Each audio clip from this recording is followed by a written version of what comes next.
love the movie, and like you and Barbara Crampton, like you can never go wrong. Never, like never. Stop, And stop, stop, Mayhem please, is one of please. my You're favorite killing me. movies. You're killing me. Don't stop it. Like you gotta quit it. Like, How did the idea kind of manifest for you though? Like well, I how mean, did this happen? well, how did this happen? You know what it Yeah. was? The goddamn pandemic happened, and Barbara Crampton sent an email, and Uh-huh. I got to admit, like, I had just started to become friendly with Barbara. Barbara's friendly with everybody, and she had emailed me and asked, would you be interested in this script? The script was Mhm. done 15 years ago. Now it was the script that Stuart Gordon was developing with the writer Dennis Paoli, and it was cool, but it's ultimately not the movie that we ended up making because it was two male protagonists. It didn't have a lot of the elements that I wanted to put into it. Um, so really, it was getting that email and then kind of just saying fuck it and taking the leap and saying I want to do this. I think this is cool, but what if we did this? And if you guys want to do that, I am totally down to do it. I will put 250% into it. If you don't, no problem, no harm, no foul, good luck. And shockingly, they came back and said, we like your idea. And that was, once that happened, then the floodgates opened with all the different ideas. And, like what you see on the screen is kind of the end result of a lot of great collaborations with people. We got a great cast. We had, a lot of really cool, like crew members who were able to kind of contribute. But this was something for me that I've always wanted to do a gothic horror movie. I always wanted to do a sexy movie. I wanted to do a body kind of horror movie. And this kind of satisfied all of them. I have to tell you, I kind of, when I was watching it, it kind of reminded me a little bit of like a true old school horror movie and like a little bit In the Mouth of Madness, just Oh, because of yeah. the aspect and the psychological aspect of it. Mm-hmm. Oh, But absolutely. how did you kind of see? I love you. Drive safe. Love you. How did Drive you? safe. Joe Lynch loves you too. So how did you kind of why the psychological aspect? Because I love when movies go psychological and you kind of have a like a psychiatrist that loses their mind a little bit because you never get that. And it's really horror can go in so many different directions. And Mm-hmm. to see you kind of dive into that aspect, like it was wild. Like I'm so why a glad. psychiatrist? I'm Go really ahead, glad you I'm picked up on sorry. that, Janelle. No, no, no, no. I'm really glad you picked up on that because what the movies that inspired me for this Mhm. movie. One, two that were incredibly tethered to this like Lovecraft universe. Have you ever seen Reanimator and From Beyond? Yes, it's one of Okay, my favorite so movies. perfect. Well, I don't know if you noticed, but this takes place in the same hospital as Reanimator. It's the same No exact one. shit. Did I just Oh blow my your mind a God. little bit? It's Yes. Miskatonic University, down to the same building.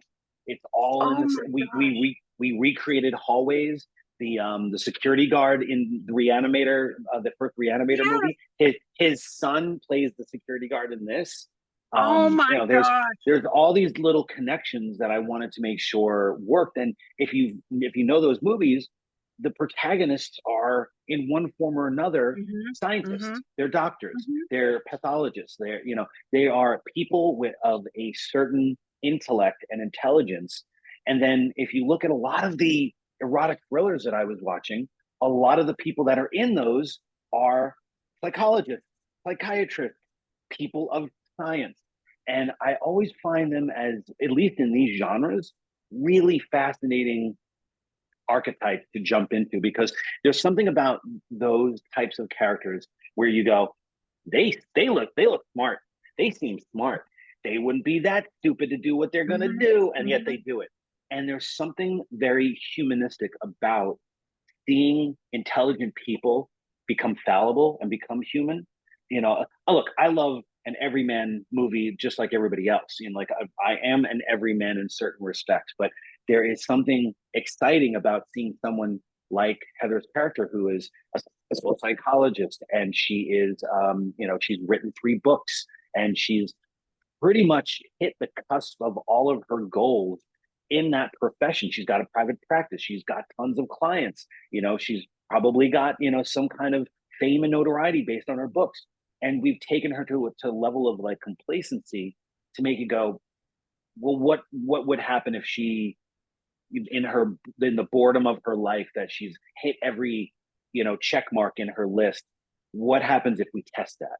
And there's something about that side of science that really intrigued me to go into the psychological side of this, because as much as there's blood and gore and sex, there was a lot of discussion about the themes of this, about the gender fluidity of it, and the psychological terms of sexuality, and the agency of owning one's body as opposed to losing control of one's body. And these were all things that I got to admit were very therapeutic to me, personally speaking. And I was able to take all that, especially in the time in my life that we were writing it and developing it and actually shooting it, and even up to now. I was going through a lot of changes in my life, and to be able to work a lot of that shit out in the movie was fantastic, because and the best part is for a lot of people to come up to me and say, oh my God, I know exactly what something made me feel while watching this movie, and this is what it was. And I'd go, same thing. There's something really fun about being able to work through your issues in your art. And boy, oh boy, did I work out some issues. But I got to do it while throwing blood against the wall and watching, and watching famous people have sex on camera. It's the life. Cathartic. Like it's totally Yeah. cathartic. And to see Heather Graham play a character like that, like I felt like that was so outside of anything she has ever done. And it Yeah. was amazing to see her and Barbara Crampton, both very strong female characters, and both you always give us that. You always give us like a real, and as a writer and a woman, like, especially in the horror field, it kind of like, Mm. I was at some conventions a couple times and like I got asked to come in and interview, and like I was the only girl there, and I'm like, and they're like, what Are are you you doing sick? here? Let me ask you something, Janelle. Are you sick of the women in horror panel or the women in film? Like, it's got to Mhm, be, you have to have the label mhm, of women mhm, in, or honestly, and I empathize with you, because every time I hear strong female character in a yeah, movie or whatever, like I did a panel with Salma Hayek years ago at Comic Con, and the question was, what is it like having a strong female character in your film? I'm like, why does it matter if she's male or female? Like, mhm, I think the more that you, and I wasn't calling the guy out, but it's like mhm, the more that you just, why don't you just call it a strong character?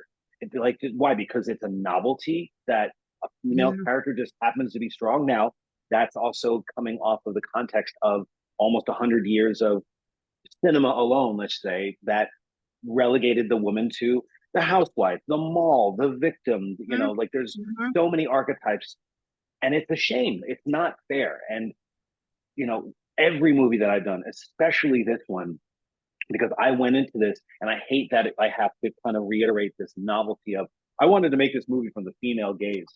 And that's only because there's been so many of these types of movies, body horror films, and psychological thrillers, erotic films, that are shot and filmed and edited and marketed for the male gaze.